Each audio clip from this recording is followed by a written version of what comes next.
Okay, I think we're going to start.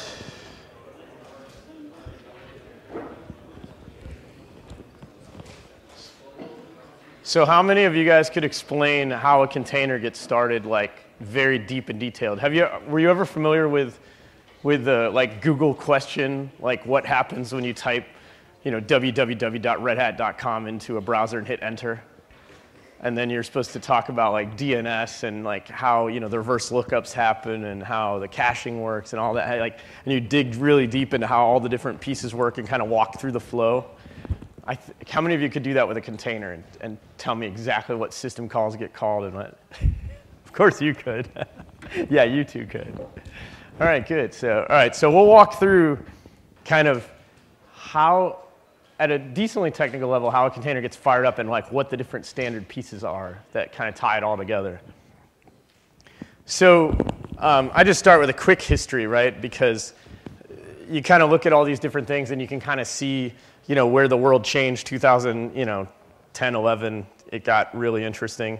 I talked about this in the container internals lab I did yesterday, but we optimized on a different thing when Docker came out, and I guess now I got to put a quarter in the swear jar. How many of you guys were in the last talk with Dan Walsh? Yeah. But things changed. So we moved to a model where we wanted to optimize for change, and we only wanted to blacklist change that failed. So like we would do smoke tests, and if something failed, we'll blacklist that change, but we'll let all the other change happen. That's the fundamental break that you kind of see here in the history. Like you see, like once .cloud happened and Docker and like OpenShift and all of these things, we started to optimize on a new model. The old model was we built up from the 1960s. Don't change it. We will spoon like little buckets of change or little spoonfuls of change into the system, but we'll very much understand those. And that's the RHEL backporting model, right? But in the other one, we're going to let all change through except for the ones that break things. And that's kind of where this goes, right?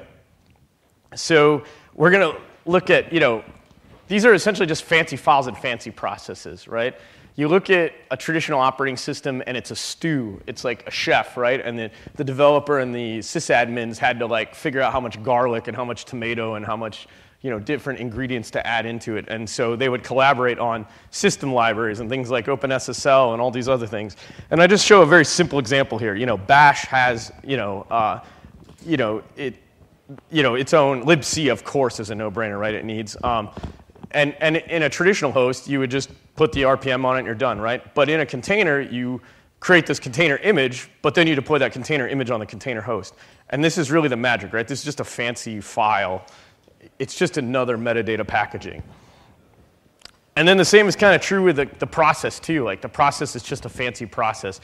It's basically now, instead of a regular process that gets started with an exec or a fork or an exec VE, it gets started with a clone system call, and then we wrap some SE Linux and C groups control policies around it. And honestly, we do that even with standard processes. So this is where it gets kind of gray area.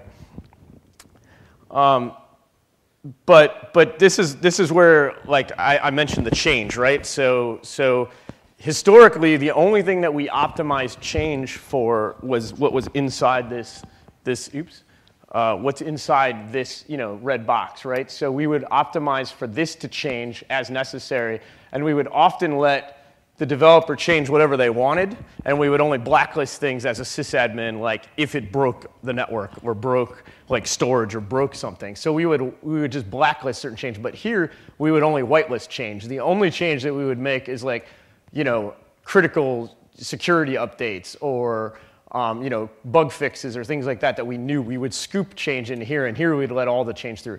What changes here is some of these OS dependencies move into the thing that we're going to optimize to change, and that's the container image, right? And that's the containers running themselves. And so this is the fundamental change that basically happened with Docker format. Now here's where we're going to start going deeper, and then I'll dig into where the standards start to matter. So this is what happens when you hit enter. I think this is a good way to think about the world. Back to the Google way of thinking of the world, right? So what happens when you hit www.redhat.com and hit enter? Well, this would actually be, what happens when you run OC run, dash blah blah blah whatever rel space bash. So we want to run bash inside of a container, and we want to run it in a Kubernetes OpenShift environment. So what happens, right? The developer runs OC run on a shell. That shell does an HTTP request to an HA proxy. That HA proxy load balances it between some, HA, or highly available OpenShift masters. The OpenShift master looks at the etcd database, figures out where things are running, schedules, that essentially bash shell to run, and then talks to the kubelet proxy, which is inside the OpenShift node. That kubelet proxy talks to Docker daemon. Docker daemon talks to containerd. Containerd pulls an image, which actually Vincent may want to correct me on this. That's the future state, right? Containerd is the future state. So I actually like tested all this and saw, and actually today, like in RHEL, this doesn't happen, but in the upstream, this is supposed to happen. Eventually, they're moving the poll from actually Dockerd into Containerd. So I just put the future so that this drawing would be right for a long time. And then Containerd talks to runc, which then tickles the kernel with a clone syscall to create, the process. And you see Containerd pulls the container image from the registry, which pulls it from NFS store, blah, blah, blah. So this is not even as deep as I could go. I could go much, much deeper, but it's enough to understand, I think, like where the standards are going to come into play.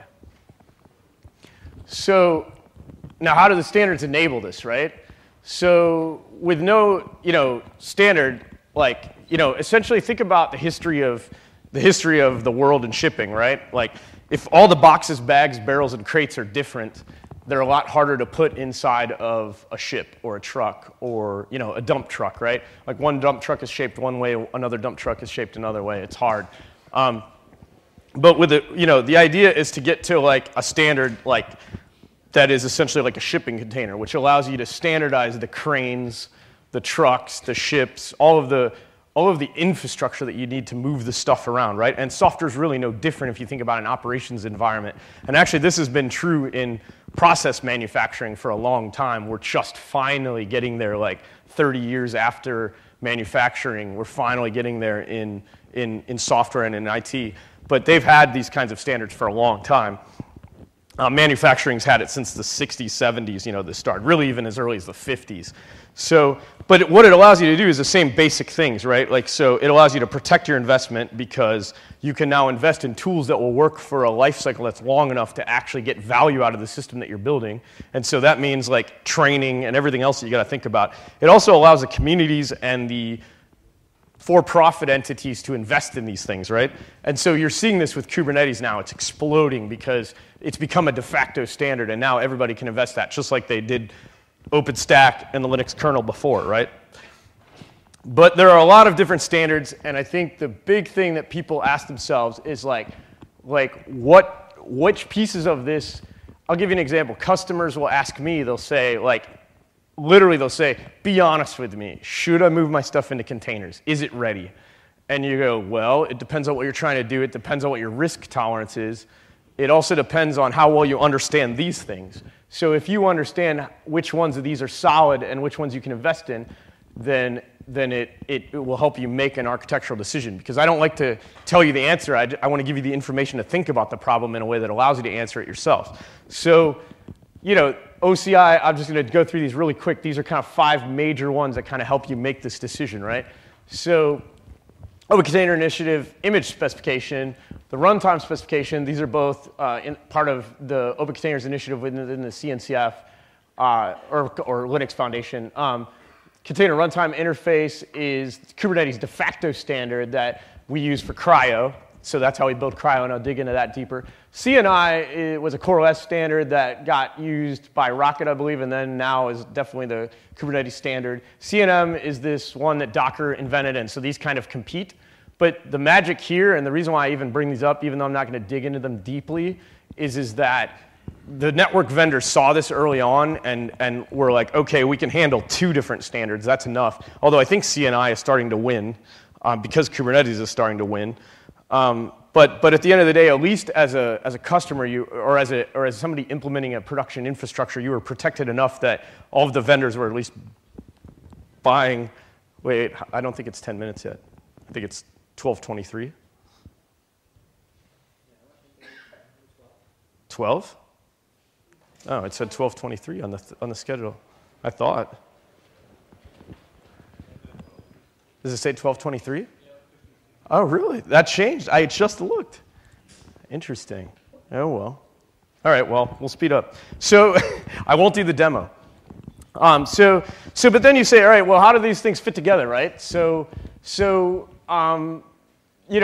about, I'd walk through like what happens when you hit enter, right? So like container image gets pulled from container registry. It all kind of focuses around this container engine. And really you could even call this the container, this is the piece that changed the world, right? Everyone knows what Docker is. And this was the daemon, if you will, or the set of daemons that kind of changed the world. But you notice that all these standards kind of box it in, right? Like, so to swap this out, it's really boxed in by these standards, which is good. So, if you're in a Docker world, it's CNN, but we don't really care too much about this now. We really care more about this one and this one. And so CRI is what allows us to like swap out cryo, for example, because now Kubernetes, the orchestrator, can talk through this the de facto standard to a different runtime. And then we can actually still fire up the container in the same way. This is runc. Think of this as runc. Think of this as the protocol and the way in which you go and pull these fancy files off the registry servers and then pull them down to the local host to then run them. So does that make sense to everyone? And so the beauty here is that we finally have enough standards that we can do things like, kind of like in the industry before, we had to come up with standards to make shipping work. And people don't realize this, like things like the weight of, the strength of the hooks. So like you can imagine back in the 60s, you went to pick up a container and somebody put too much in it and the whole thing tears apart, right? Like these are the kinds of bad problems that can happen if you don't have standards around it. So we kind of have to like understand like what does this mean though from a metadata and data perspective. So if you think about like a fancy file, what's inside of the fancy file? So it's data and it's metadata. And essentially Dan Walsh covered it in the last one, but like you basically just tar up a root file system, right? And what does that mean? It means it looks like this. It has bin bash and etc hostname and all these different files that you would be used to looking at in a Unix file system. But it also has these things that you might not be used to looking at. It might have things like CMD equal bash or, platform equal AMD 64 and things like this. And this is what's kind of in the manifest when you go inspect, when Scopio goes and inspects that remote data, which you talked about. This is basically a way for the image builder to communicate things about how they want you to run this and then embed them in that container image. And so the OCI standard, the image specification is really about being able to embed these two things in a standard way so that then they can be consumed by this OCI runtime. But what people really don't understand, and what is hairy to most people, is like, it's consumed by the runtime, but what does that mean? So like the manifest gets consumed and then turned into a standard, and then runc literally consumes this config.json and this root file system and it can fire something up. But how does that happen, right? So like it goes from all these image layers to an expanded file system. There's this thing called a graph driver. And so like I think people hear some of these things and they've heard these buzzwords, but they don't quite understand how this works, right? Like it's about taking this fancy file, expanding it onto disk in a way that runc can consume, and then creating standards that make this all work. So now we can swap these things out. So you can let the Docker daemon do this, or you can let essentially take these two files, let the Docker engine do it, or the container engine essentially figures out how to do that. It could be Docker, which is all kind of one thing, or it could be cryo using container/image. And so then once you've got this root file system, it passes it off to runc or runv or railcar or any of the other compliant runtimes, does a clone syscall, and then tickles the kernel and fires up these processes. And then this is kind of the magic, and this is where since we don't have much time, I'll end on this one. I had thought that this was an hour talk, but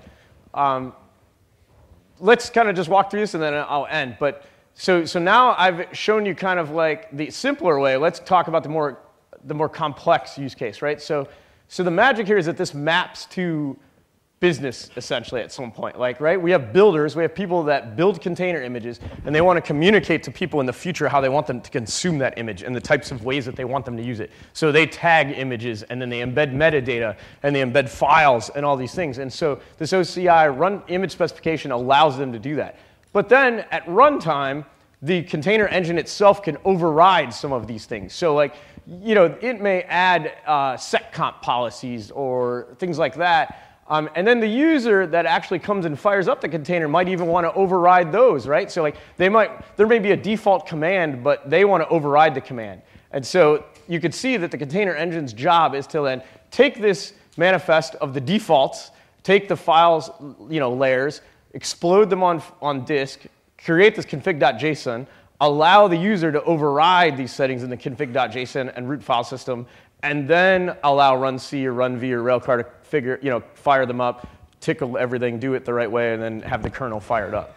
And so I think there's very few people that could probably walk through it at this level of detail and understand it. Like if you go and download runc, it's kind of hard to understand, like where does this config.json come from, right? Like you may have to go steal one. I figured out how to steal them out of Docker daemons. I've built them from scratch. I've used other tools to build them.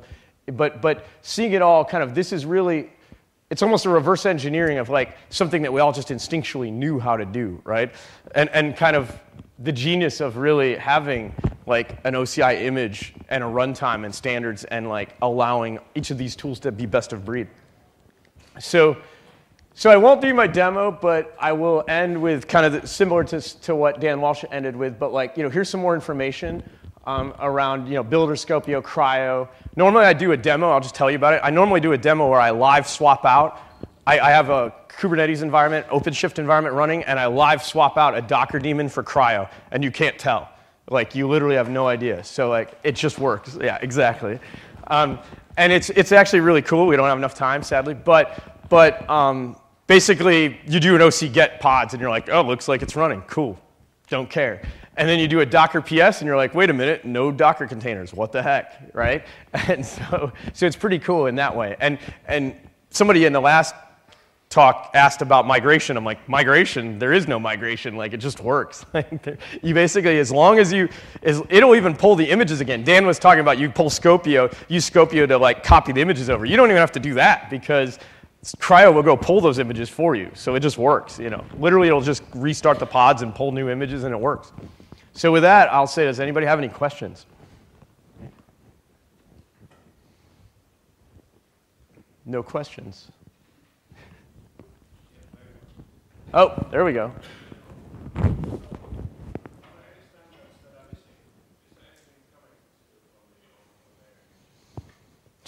I don't know. Let's let Vincent chime in on that. Oh, yeah, let me repeat the question. So are there any container standards coming? Anything that you're missing? I'll say one thing before you start. I'll maybe kick it to you, is around certification of the OCI images and making sure that they're actually OCI compliant. So other than that. Yeah, so there is certification efforts. There are plenty of people that want to see stuff certified. There's more interest in seeing that things are compliant. The certification becomes a hairy mess. On the horizon, folks are wanting to see distribution. So one of the de facto things that's just assumed at this point is the Docker registry API. And even though it's shitty, the API goes, it becomes a de facto standard way to push images around. You can do that right now with the manifest and so forth. But it's just how it works. So we can actually go to, I think you saw donate from Docker the V2 Schema 2 registry API and call this the OCI distribution spec. Ah. It's an active proposal right now. People are interested in seeing things like signing, but I don't know that that's ever going to happen.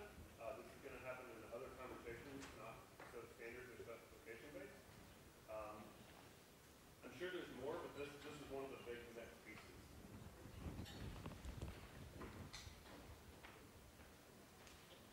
Any other questions?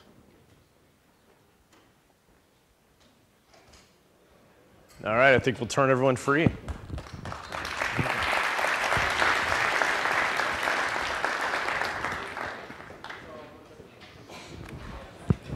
I must have read that wrong.